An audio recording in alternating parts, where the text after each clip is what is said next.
উফ, নো, আজকে অনেক দেরি হয়ে গেল। আমার ছাত্রগুলো সব বসে আছে। আজকে আমি তাদেরকে কখন টেলিং দেওয়াবো নি। ইস, না, পিক আপ বাড়ি মারি। কে রে, স্যার আজকে আসছে না? কে এত দেরি করছে কে? ওই যে স্যার আসতেছে। চুপ চুপ চুপ। এই স্যার আইছে। এই স্যার আইছে। আদাব স্যার। এই, তোমরা সবাই রেডি আছো তো?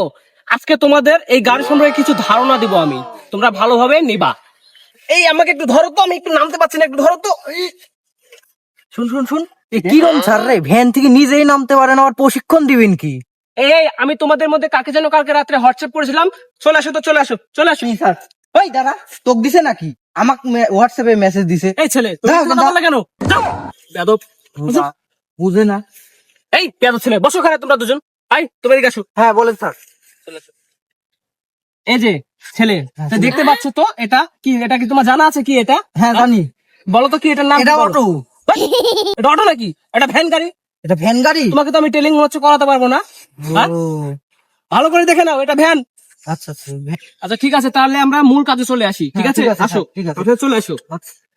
এটা 3 চাকা বিশিষ্ট একটা ভ্যান গাড়ি। হ্যাঁ ঠিক আছে তোমাকে স্যার। এটা সব সময় মনে রাখতে হবে, এটা 3 চাকা বিশিষ্ট একটা ভ্যান গাড়ি। হ্যাঁ হ্যাঁ বুঝতে পেরেছো? হ্যাঁ বুঝতে পারছি স্যার। এটাতে 12 ভোল্টের 4টা ব্যাটারি চালিত ইঞ্জিন আছে। হ্যাঁ বুঝতে পেরেছো? হ্যাঁ, ঠিক আছে। যেটা নিচে লাগানো থাকে। আচ্ছা। ঠিক আছে? হ্যাঁ ঠিক আছে। আচ্ছা, সবচাইতে বড় কথা, তোমাকে আগে পরিচিত হবে, হ্যাঁ পরিচিত হতে হবে। এটা কি কন্ডিশনের গাড়ি, এটার ইঞ্জিন কত, এটার কি বিষয়, সবকিছু কিন্তু তোমাকে আগে এটা মানে শিখতে হবে। জি স্যার। বুঝতে পেরেছো? আচ্ছা, এতে আরো কিন্তু এর বডিতে কিন্তু অত্যাধুনিক জাপানি নাট ব্যবহার করেছে আমরা এই গাড়িতে। হ্যাঁ, এগুলো আচ্ছা। তোমাকে চিনতে হবে কিন্তু। ঠিক আছে, ভালো করে তুমি দেখে নাও। ঠিক আছে, হ্যাঁ, এগুলো হ্যাঁ। পরবর্তী কিন্তু আমি তোমাকে বুঝাইতে পারবো না। ঠিক আছে? ঠিক আছে স্যার। আচ্ছা, এতে আরো আছে তোমার অত্যাধুনিক জাপানি একটা সিট, যাতে ড্রাইভার আরাম পায়।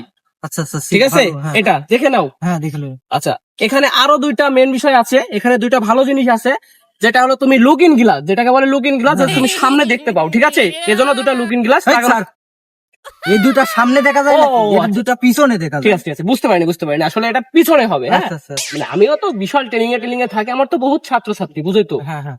আবার ভুল করে ফেললাম, ধরতে পারলে না তুমি, তাহলে তুমি তো গাড়ি চালানো শিখতে পারবে না। ছাত্রী বললাম, আসলে ছাত্রী তো আমার না। ও স্যার, ছাত্র। ছাত্র হবে। হ্যাঁ। আচ্ছা। আচ্ছা, যাই হোক, এটা তুমি ধরো বা কোনো জায়গায় গেলে, বা তোমার গাড়িতে তেল শেষ, তখন তুমি কি করবে? এই যে, ও ডিজিটাল হ্যাঁ, বুদ্ধি। এটা উল্টে করে পেডেল করবে। ঠিক আছে, তাহলে পিছনে যাবে, আর সিধি করে পেডেল করবে, তাহলে সামনে আসবে। ঠিক আছে, ও এটা তো ব্যাপক জিনিস। তাহলে তোমার হলো সবকিছু বুঝাই দিলাম। হ্যাঁ। বুঝতে পেরেছো? হ্যাঁ। এটাই তোমার টেলিং। হ্যাঁ, আজকে দিলাম তোমাকে, কালকে আবার আসবে, কালকে তোমাকে আবার ভালো করে টেলিং দিয়ে শিখাই দিব। এই আপনি কিরম চুদাইনি স্যার, বোঝা হয়ে গেছে। কাল কি সুন্দর ভাবে আমার টাকা আমাকে বাড়ি দিয়ে আসবেন, আমি আপনার থেকে গাড়ি চালানি শিখবো না। জান। সারা জীবনে এত গাড়ি চালানি শিখাইলাম, কিন্তু এরকম কথা তো কোনো ছাত্র আমাকে বলেনি। কারণটা কি? প্রিয় বন্ধুরা, আপনারাই কমেন্ট করে জানাবেন আসলে কারণটা কি, এটার কারণটা কি ছিল।